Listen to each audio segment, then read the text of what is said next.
Yeah. Yeah, it's because he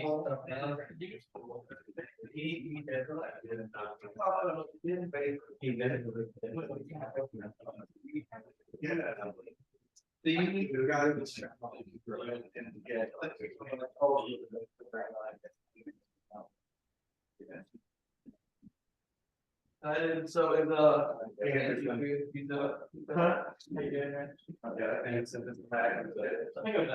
Jared. What were you asking? Oh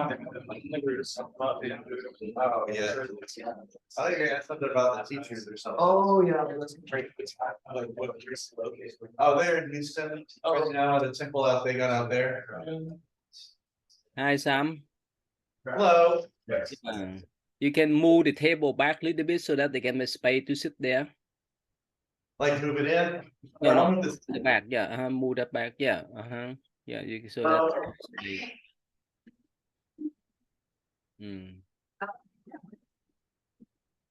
Thank you. How you been? Yeah. Good.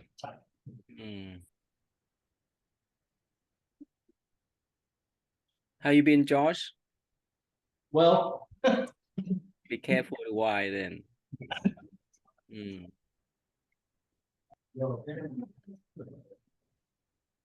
Kelly, are you gonna sit at next to the table? Yeah. Yeah, try to teach the kids. I'm surprised that you still have my table rules on there. Sure. So Sam, Miss Kristen, how was the meditation? Great. Very good, thank you. Oh, good. That's great then. Thank you. Okay, I forgot the names. Max, Jake, Jared, and Giselle, and this is Kim, and that's Sierra. Oh, okay.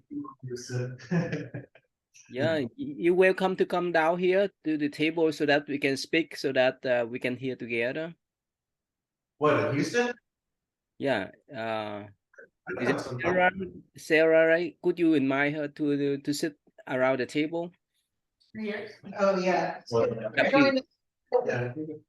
Oh, I don't good. think there's room for Josh and Kelly though. Maybe if they sit way down there. Yeah. They're in the other room now though. I could sit close, they could sit up the end. Oh, and we can't. Some of the folks can't go to the mountain this week, so we're gonna do it another week. Sure, no problem then. Right, thank you. Thanks for leading meditation. Will you do tomorrow? You go up there, right, Sam, with them, right, Sam? Oh no, that's what I was saying. We can't go to the mountain tomorrow, or I mean, I guess I might still, but some of them can't. So I think tomorrow we're just gonna meet here at the temple and do the usual thing at the temple. Okay, all good. Thank you. Yeah. Hi. What's your name? Sarah. Sarah, right? Yes. Is this the first time you've been here? Okay. Yes. Are you a student or you working now? I work. Okay. Yeah. All right. So what's your name there? Nearby your Sarah? Yes. Kim. Kim. How you been? Uh-huh. Kim? You been this the first time that you've been here? Yes, my first time, it's beautiful, I will be back. For sure. How could you know us? Is that on the website or what? Hey Josh, and I guess Kelly's still out. The master was asking if you guys could make a student over here, so you can see all better. Right, good. Thank you. Yeah.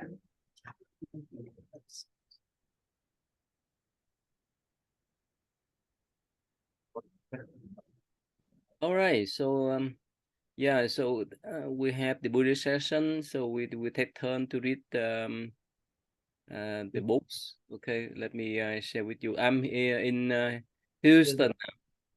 Yeah, hi Kelly. We have the chair over there. Over here, Kelly. Yeah. So, I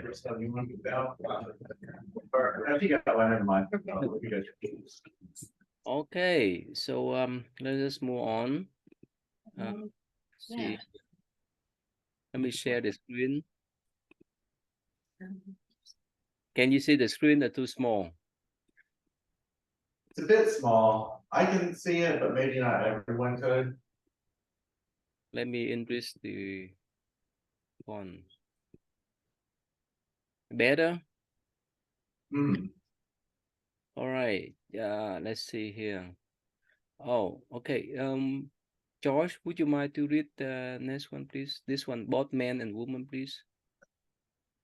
Both men and women can realize nirvana through the cultivation of prajna, often translated as wisdom, but perhaps better rendered as insight, since it refers to the active capacity for spiritual discernment, seeing into the true nature of reality as something marked by suffering, impermanence, and non-self, the three characteristics of existence. Yeah, you can stop here. Yeah. Yeah. George, you might- yeah. It's very succinct. Yeah. So George, could you mind to explain the meaning of nirvana that we discussed many times in the past? Yeah, we had talked about that specifically last week. Nirvana is sort of the end goal. It's the realization of sort of all of those three things that we just talked about. When you get all those, you stop grasping at everything. Yeah. And also that's the everlasting peace, right? Peace and calmness and happiness. All right. So what do you think about this paragraph? What was mentioned about?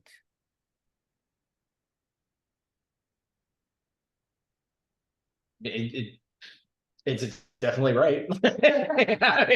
It's exactly what we've talked about. That everything. I mean, it's the Four Noble Truths, right? Just sort of like spelled out in a different way. Yeah. So in Buddhist view, the wisdom this means we have the insight to recognize things as the way they are, to see things into the true nature of reality. So marked by suffering, impermanence, everything is impermanent. When things change, we suffer, and non-self, there's no real either. That's are the three characteristics of the system. Yeah, that we talk about. Let me right here, this one here. Okay. Yeah, what's your name? The one that's next to George? So Yeah, would you mind to read this one, please? Our nirvana is famously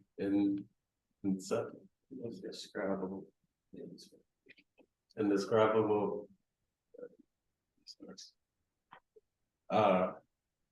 Across all traditions have.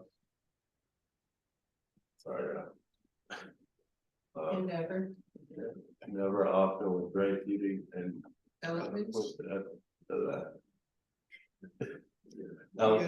to express their expression and enlightenment in their early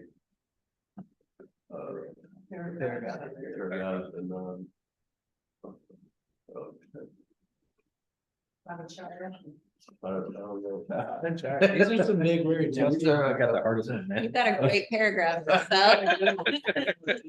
Miss Kirsten, would you like to help out to read this one, please?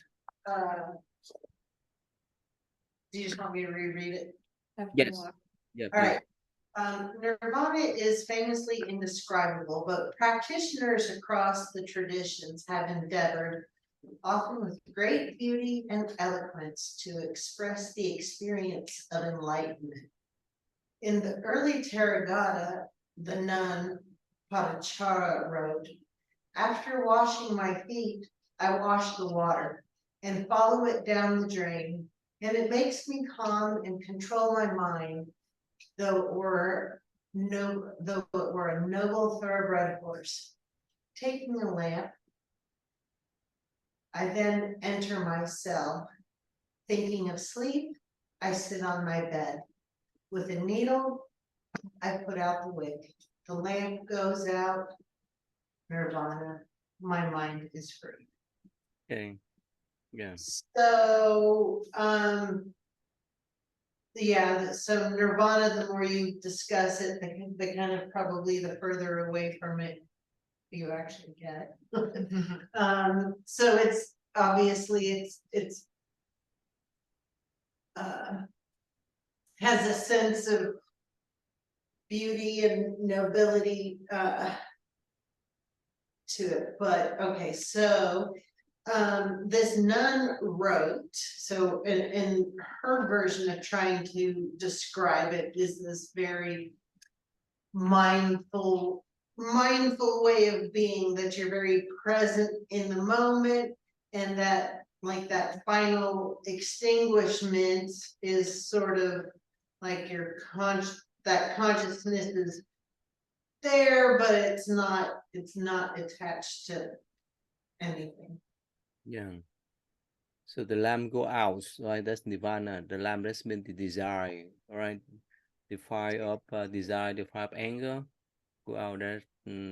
That's what the nirvana is about. So when we put down the fire of anger, the fire of desire or craving, we have the kind of everlasting peace. So, but here, so you see that actually in the top here, it say that both man and woman can realize nirvana. So here in Buddhist view, physically, yeah, we different between male and female, but mentally and spiritually we the same. So everyone has the same ability to attend to the high state of mind or nirvana. Everyone else has the ability or the same right to attain that type of everlasting peace. So there's no difference there. Yeah, Sam, can you read, please? The famous Tibetan master Milarepa put it that, accustomed to long contemplating loving kindness and compassion, I have forgotten all difference between myself and others. Accustomed to meditating on this life and the future life as one, I have forgotten the dread of birth and death. Accustomed long to keeping my mind on the body of the Dhamma, I have forgotten conventional and artificial usages. Can you move it a little? I'm sorry, sir. Yeah, that's enough. That's enough. Yeah, please. Yeah.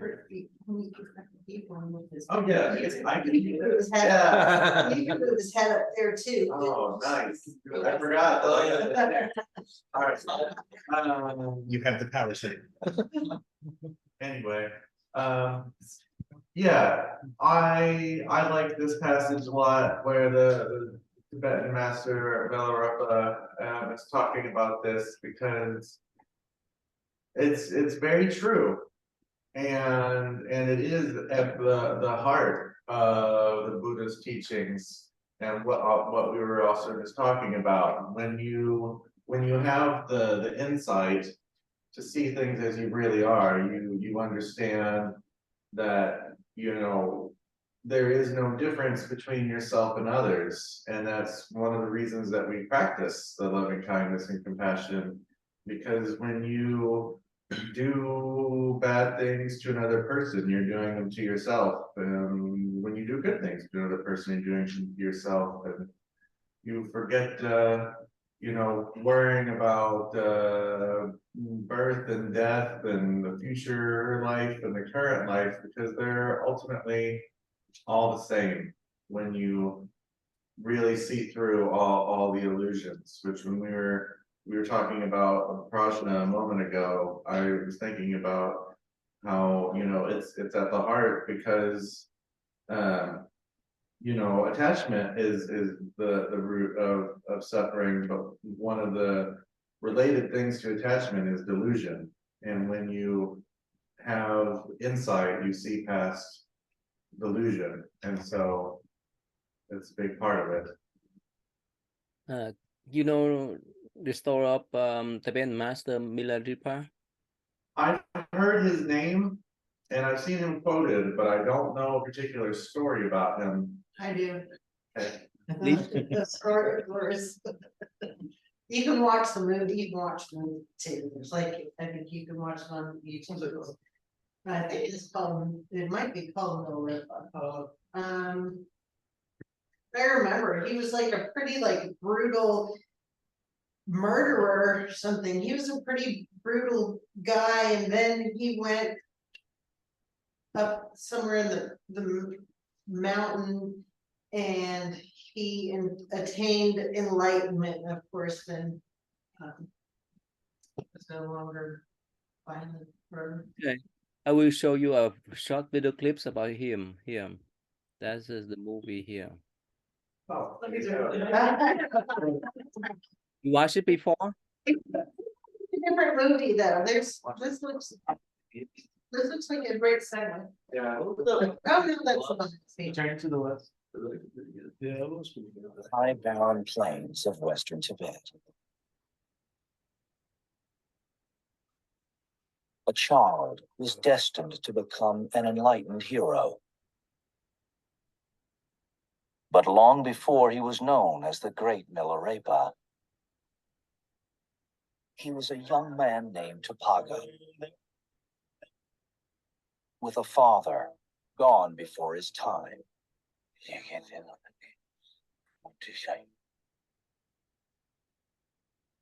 An uncle who seized everything, and a mother seeking a revenge that only he could carry out.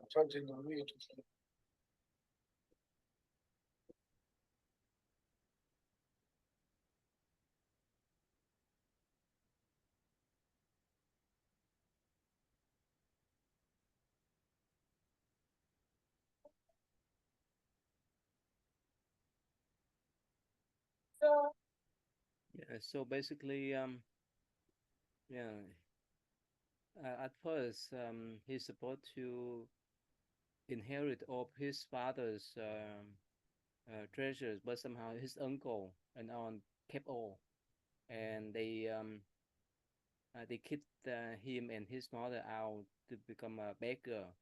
So when he grew up, so his mom want him to revenge.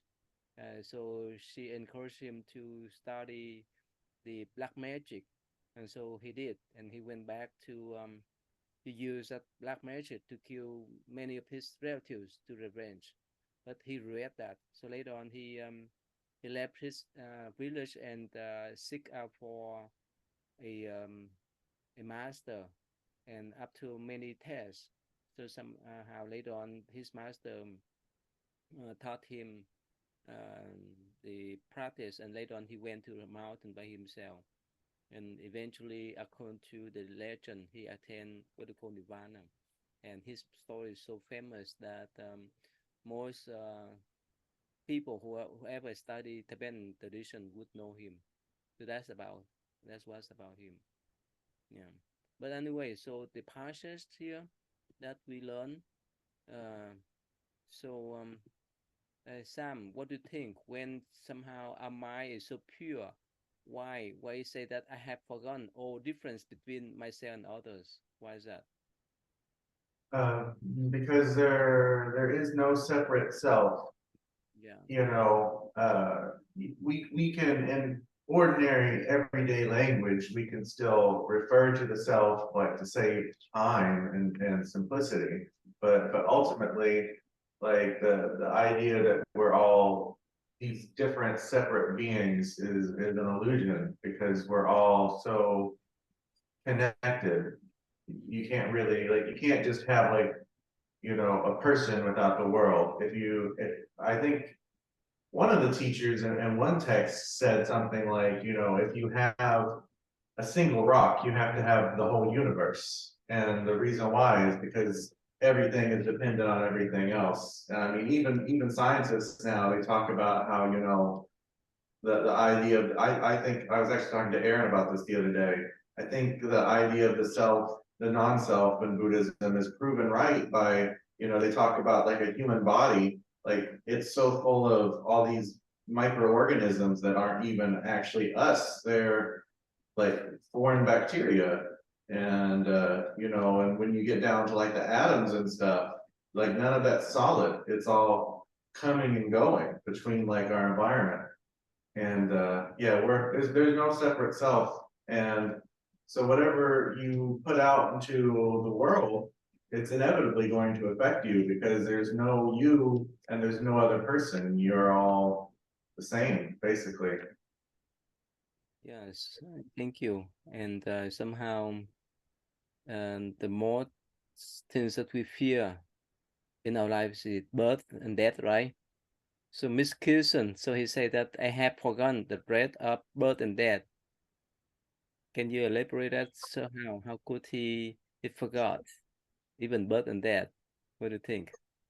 Well, first of all, you kind of see that, like, if you really see it, you really see there is no birth, there really is no death, because everything is this constant state of changing anyways. There's no like actual Mm-hmm. one solitary moment of, it's kind of funny when you say birth. Well, exactly what does that mean? Is that just when the is that just when the baby's head comes out? But there's so many other things that lead up to that, that there's not really just one. I don't know, Kirsten, I've given birth twice. There's definitely birth, girl, I'm telling you. There's birth. On death, certainly, you know, we're dying all the time. Yeah. And it's not even a morbid thing. It's like, you know, every second, like our cells are constantly dying and new ones are being born. Yes, it's really, you can't really pinpoint one thing anyways, because it's always a continuous Mm-hmm. flowing motion. You can identify that, say that part of the motion is birth and that part of that motion is death. But if you see all the other circumstances that flow into that, it's just that our minds see, oh, life is birth and death rather than all the energy. Even outside of Buddhism, you have like medical ethicists and people like that who like debate these things, because like if you want to pull the plug on somebody or whatever, you like, is it brain death? Is it when the heart stops? When is somebody really dead? Or you know, the whole controversy about, you know, pregnancy and terminating it, that is the opposite end of this discussion. Yeah, I mean, it's. Yeah, Evan. Yeah. Like there's not like a clear, like you think it's clear when somebody's born, when somebody dies, but a little fuzzy. Yeah, the more you look at it, you see that it's not as clear as you think it is. And even if you don't think about like rebirth in like the Buddhist sense, like when you die, all of your body, like even if you're a person who doesn't believe in karma, it's like objectively, scientifically, like obviously your body gets recycled by nature into other plants and animals and stuff. Yeah, it starts doing something, they're changing anyway, so. Yeah, Josh, do you know what's meant by conventional and artificial usage? Josh, what do you think about this? I'm assuming what he's talking about is sort of like what somebody was saying earlier, like the convenience of saying like I and like interacting and just even forgetting that you're so out of that mind state that you're not even doing that. Yeah. You're just living in it. Yeah, Kelly, what do you think about conventional and artificial usage then? I have no idea, Ty. No idea. Yeah. So Sam, can you explain one more time conventional and artificial usage that we use every day, every moment? Yeah, there's a name for this doctrine. It's called the Two Truths Doctrine, and it's like the Buddha, when he taught people, he understood that different people understand things in different ways and different levels, and even not even just different people, sometimes just in different contexts. And so he was like, you know, you can talk about the Dharma in like a normal everyday way, you know, a practical way to save time, and in that context, it's fine to be like myself, he, I. But when you talk about like the higher, more, less mundane, more spiritual, more transcendent kind of stuff, then you have to understand, you can say I and you can say you, but ultimately there is no I and there is no you.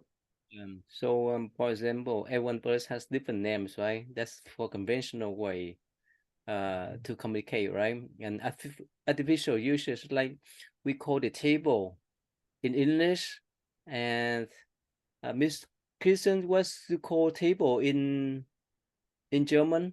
What do you call that? They would still call that the temple, as well as anybody else has a. Really? Okay. How about the chair? The same way? Table, you say table. The He's chair. On the table. Table. Okay, well, it's actually, that's also like a stool, it's also very similar. Oh, Chair. Earlier today, one of the kids, he asked me, what is cardiac arrest? And I'm like, it's basically medical speak for a heart attack, Yeah. but it kind of gives more detail, but you only understand if you understand, you know, cardiac means heart, you know, that kind of thing. yeah. So when I'm up here, so we let go of either the conventional uses like our names or any kind of items that we name them, we brand them, right? Okay. I forgot.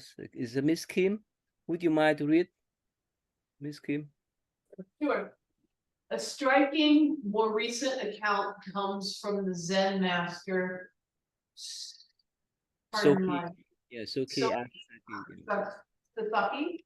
Yeah. One day I wiped out all the notions from my mind. I gave up all desire. I discarded all the words with which I thought and stayed in quietude. I felt a little clear, as if I were being carried into something, or as if I were touching some power unknown to me. And I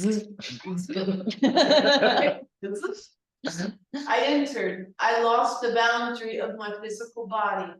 I had my skin, of course, but I felt I was standing in the center of the cosmos. I spoke, but my words had lost all their meaning. I saw people walk toward me, but all were the same person. All were myself. I had never known this world. I had believed I was created, but now I must change my opinion. I was never created. I was the cosmos, no individual, Mr. Sasaki in the mystery. Okay. Would you mind to summarize, please?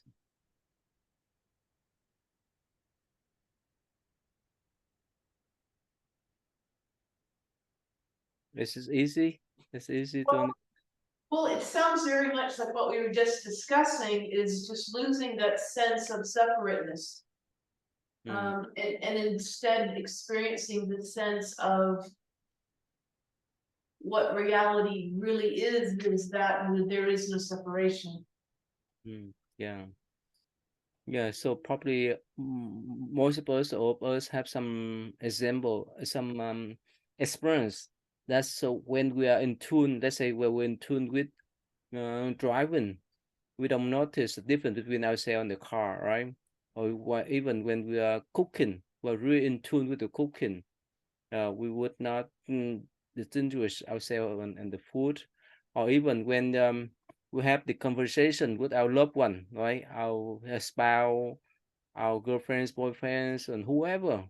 We're so in tune with that conversation, and we don't pay attention on the difference between the we and the other people that we have the conversation, right, Sam? Right?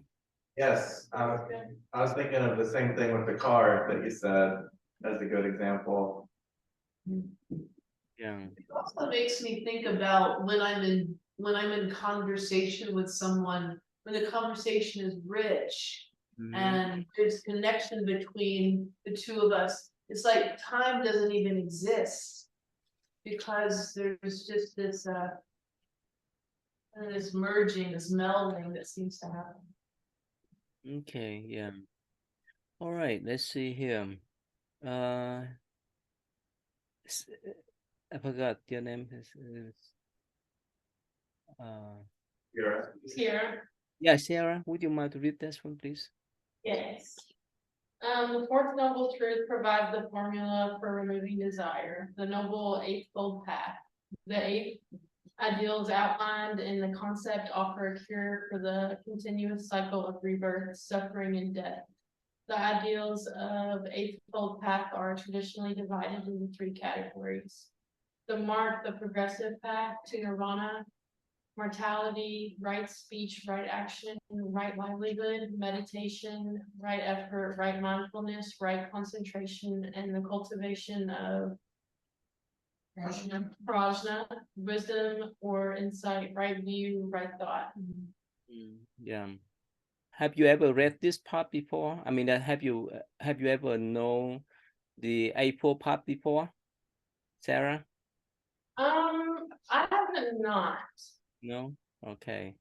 Yeah, let me share with you. So these are the basic information. So most of us learn before, right? Yeah. Yeah, let me share with you here.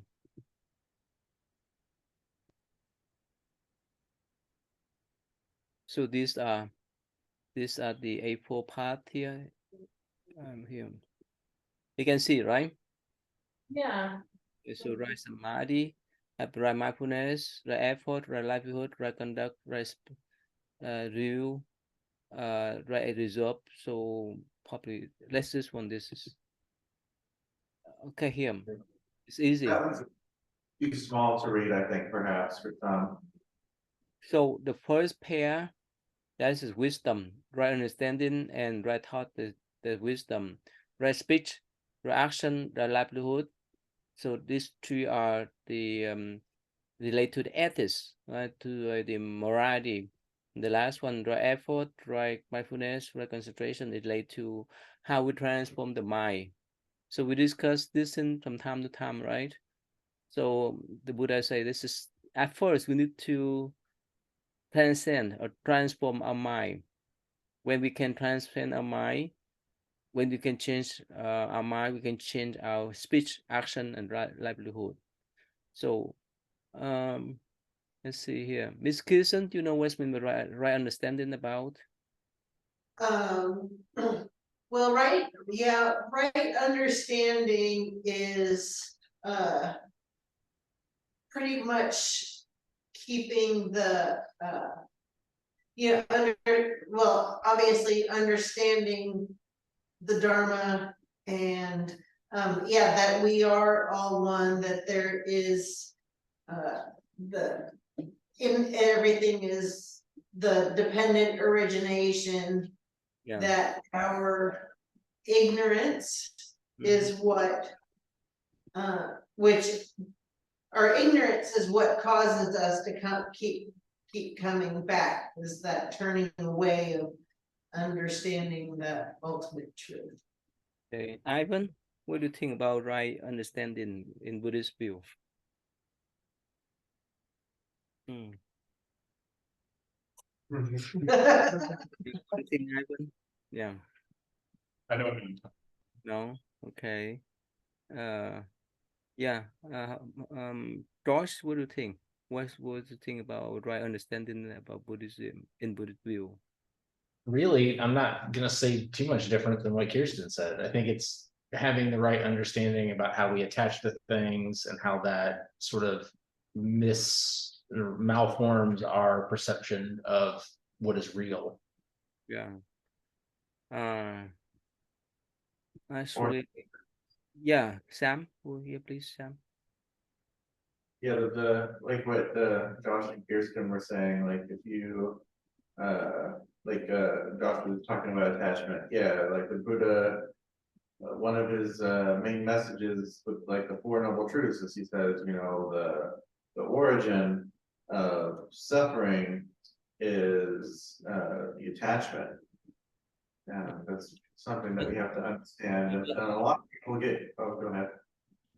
Yeah, but one question is that how could we define what is right, what is wrong then? in general term, in universal term? Well, I was actually just speaking earlier today about this. My understanding of, you know, what the Buddha, I think he said at one point, he said, my teaching is about basically just this, the origin of suffering and the cessation of suffering. So when we Yeah. when we approach the Dharma, when we approach trying to understand things, like somebody who's not Buddhist, he was like, well, what do Buddhists consider moral or immoral? And I was like, honestly, it's like what causes suffering and what relieves suffering is at the core of it, I would say. Yeah, thank you. So basically, in Buddhist view, whenever we approach things in the proper way, we bring this happiness for ourselves. Otherwise, we bring the suffering. So right and wrong in the notion of happiness and suffering. So let's say if we say something that brings happiness to ourselves and others, in conventional way, that's right. If we say something that harmful for ourselves and others, that's wrong in Buddhist view. That's why we have the right speech. Yeah, I'd like to share with you this chart here. Can you see the chart here? It needs to be a bit bigger. Oh, Can you make it bigger? Oh, okay.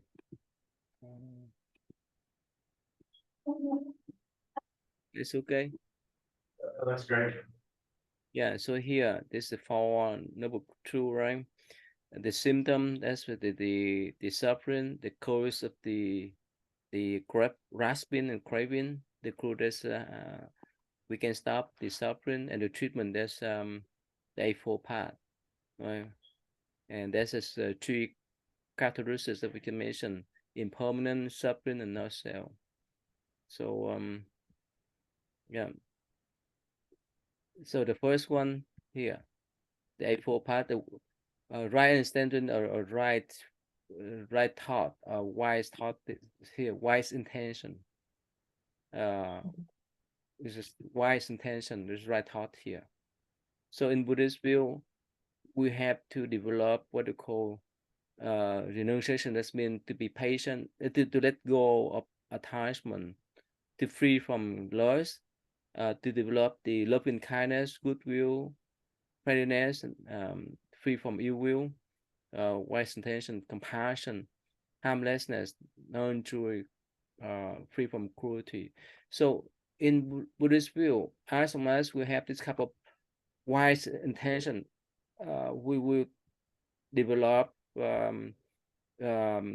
compassion, free from cruelty, free from ill will, and free from lust. So everyone want to live, everyone want to be care of. So that's why we need to have that intention. So we talk many times that let's say while we're driving the car on the road, right, especially in the rural area, somehow we hit the deer unintentionally, right? Yeah. So again, yes, we have that kind of karma, but that kind of karma is more trivial. I mean, it's little to compare that we go out to hunt them. So that's why in Buddhist view, intention is so important, that we need to have the right one or the wise one, so that we can bring the happiness to ourselves and others. Yeah, you guys follow, right? Yeah. Yeah, so that's just what the wise intention. That's why in Buddhist view, whenever we do things, we need to have the good intention, the proper intention, the wise intention, with the loving kindness, goodwill, patience, and so forth. Of course, on the other hand, it may bring the suffering to others. Yeah. Can you see the chart? Right? Yeah. And so Kelly, right, in the school, you teach a student, right? You teach the young children how to have the uh the love, the care, right? To develop that type of love and care in their mind, right? I try. How could you teach them? How could you teach them how to develop love and care for themselves and others then? We do work with like trying to work on like empathy about how people around us have feelings too, and we should be kind even if we don't feel like it. It's hard for Yeah. adults as well as children. For those young children, it's pretty important for us to give them those type of information, right? The proper information, right? Otherwise, it's not easy when they grown up, right? So, Josh, since you teach high school and college student, how could we instill this type of good intention for them when we I talk know, when you talk about the future career, when we talk about the major, right? How to choose the major and so forth in college. What do you think? a lot of what we do is, so we have service projects that all the kids have to do. And they have to be tied to sort of community goals. So the kids have to think about how something they're doing and creating benefits their community. And like they have to go out and talk to people about it and have them be part of their team and things like that. So that sort of does the connection. So they're connected to their community. And then whatever their project is should be fixing an issue that the community has. So it sort of builds that in. We don't really talk about it specifically, but it's sort of embedded in what we're doing. Sure. I forgot your name, the one that sit nearby Sarah. Max. What's your name? Max with the X. I Like see. that. So you have a lot of customer base. They come back to you, right? Yeah, for like electric work and stuff, yeah. Mhm. Or I'm mainly doing just like empty houses, like brand new houses, like starting from scratch stuff, and I'll wire them up, check stuff. So if you provide good service, right, they come back to you, right? They will call you, right? Like you have to do right action, like you have to care a lot and be present while you work. So, you know, like So yes. yes. So when you help them to pay electricity and so forth, you help them with all of your sincerity, and they recognize us, and later on, whenever they have some problem, they call you. That's the way you rate the customer base, right? Yeah, you have to prove yourself first, but you do that by having the right action, right thought, something like that. Yeah. What's your name? The one that sits nearby you? What's your name? Jace? Jake. Oh, Jay. Okay. Yeah, so many, so sometimes, right? Some people they just want to charge they want to overcharge the customer, and only one time they would not get the customer by much, right? Right. A lot of companies, that's their whole scam. That's their whole gig. To rip people out. So you guys have a customer base I mean that in general, whenever they need they can call you guys, right? Yeah. Yeah. What's your name? The one that sit nearby. What's the name? Cheers. So what do you think? What do you think about how to keep that customer base that they continue to call you to get help? Not what do you think? Being honest, being prompt, having pride in your work. Yeah, that's so important, right? Yeah. Otherwise, if you overcharge them, if you don't do the job well, probably the first one, the last one, right?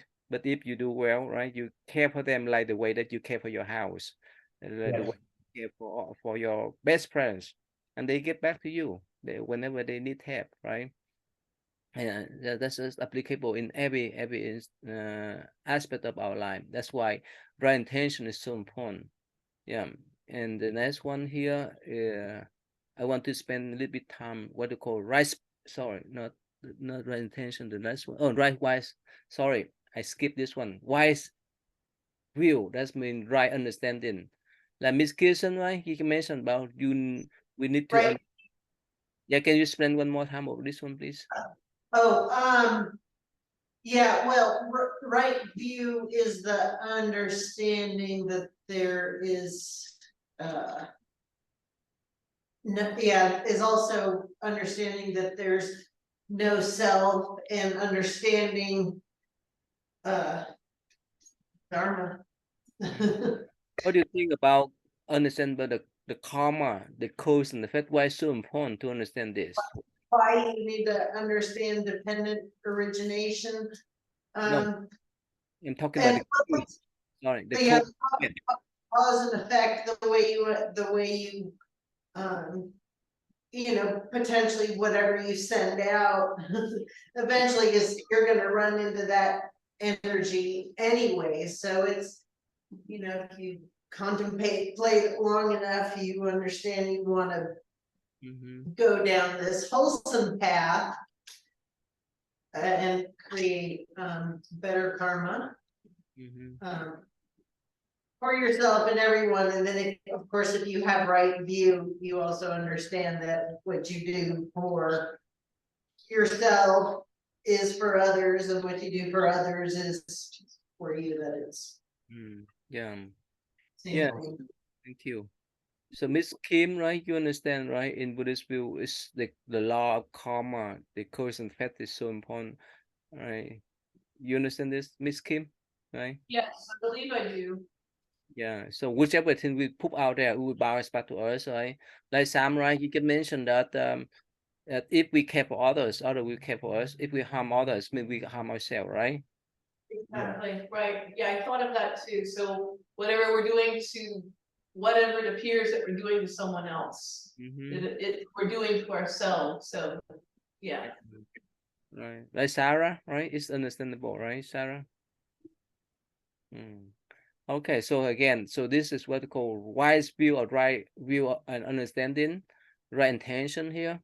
And when we have that right thought and right understanding of life, and we will express ourselves, right? Wise speech or right speech.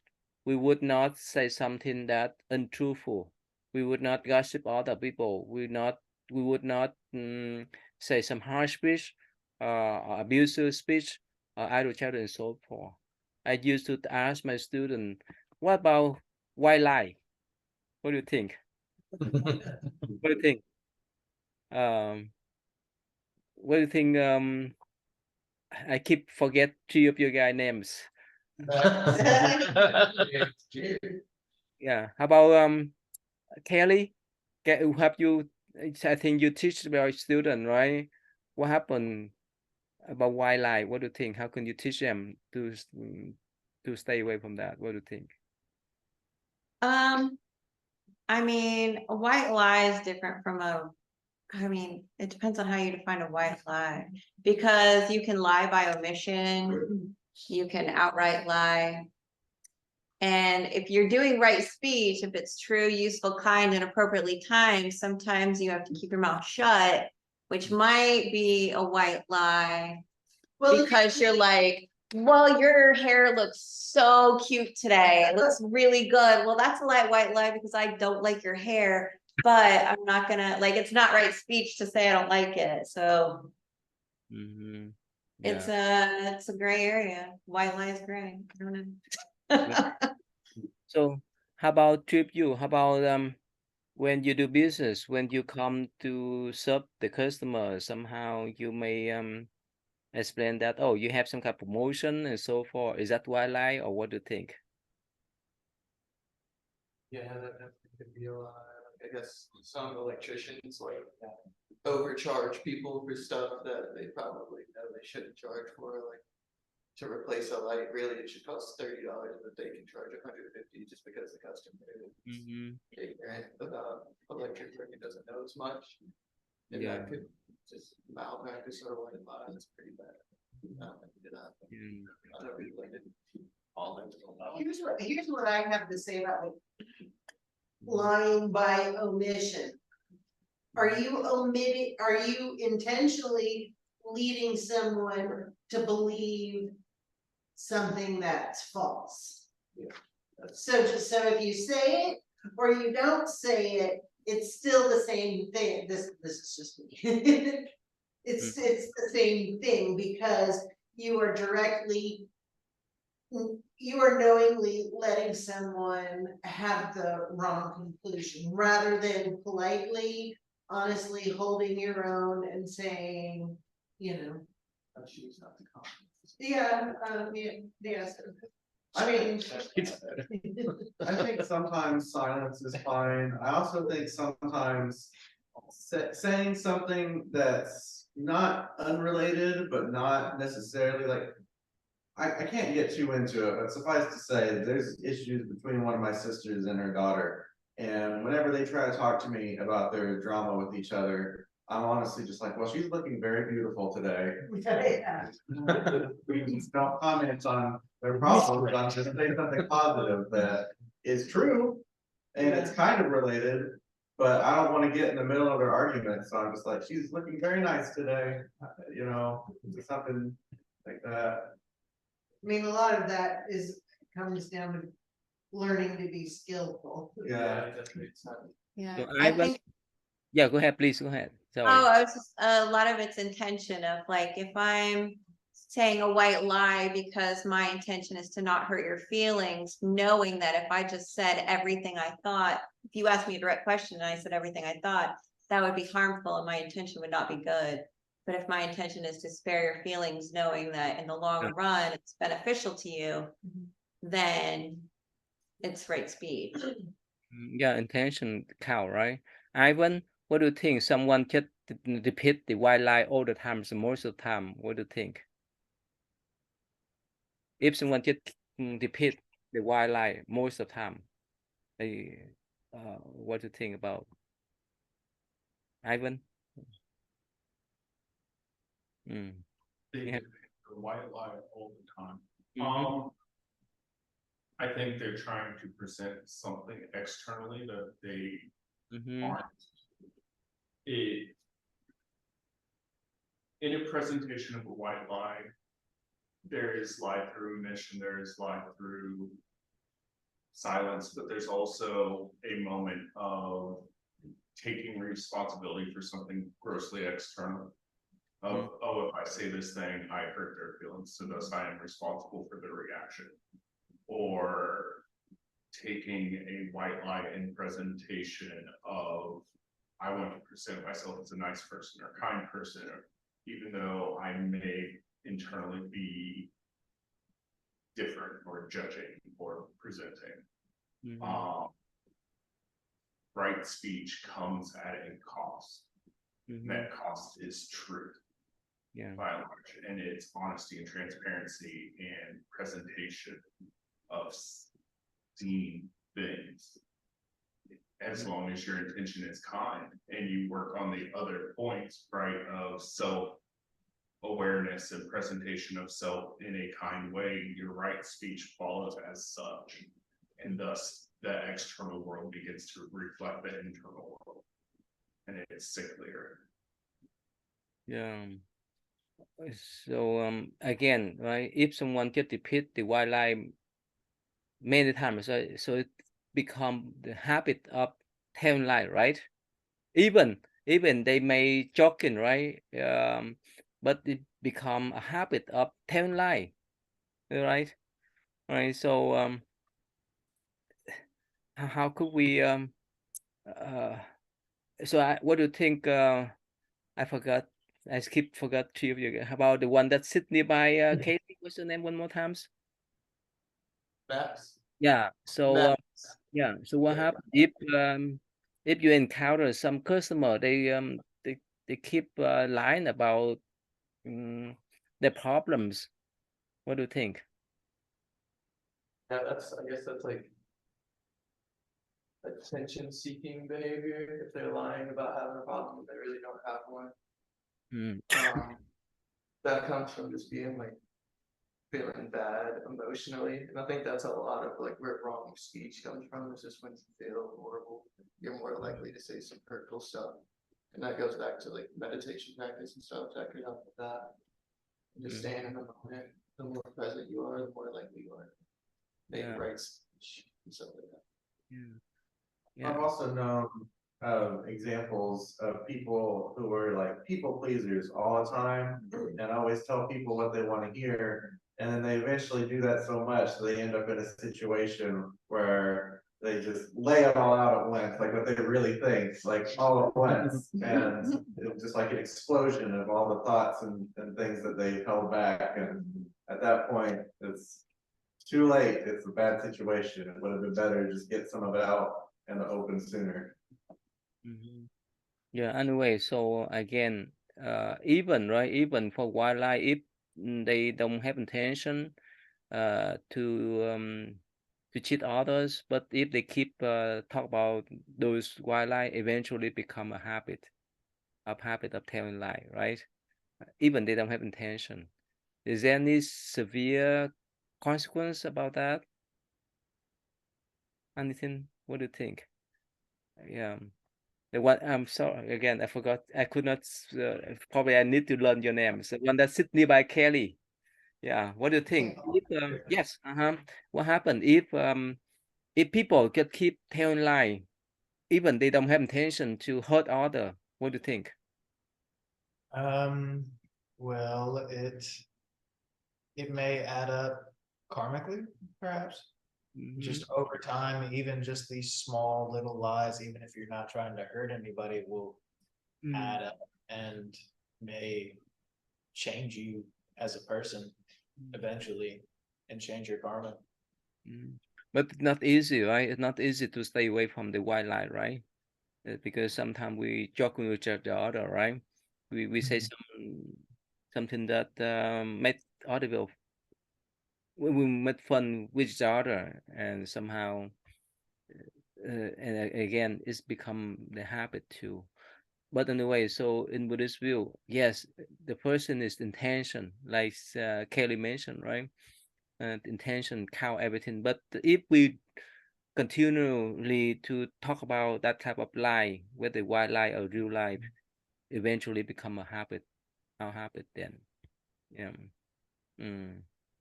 Okay, so the next one, that's a speech. And this one go to refrain from what action right here. Killing, harmful sex acts, intoxicant, taking was whichever is not freely given. So it's understandable, right? So that's why whenever we do the harm into others, we bring the suffering to ourselves. So that's why in Buddhist view, we restrain ourselves from killing, stealing, sexual misconduct, and intoxicant. So this is here. It's understandable, right? In Tao, yeah. So that's why we need to nourish the kind and service to all the people.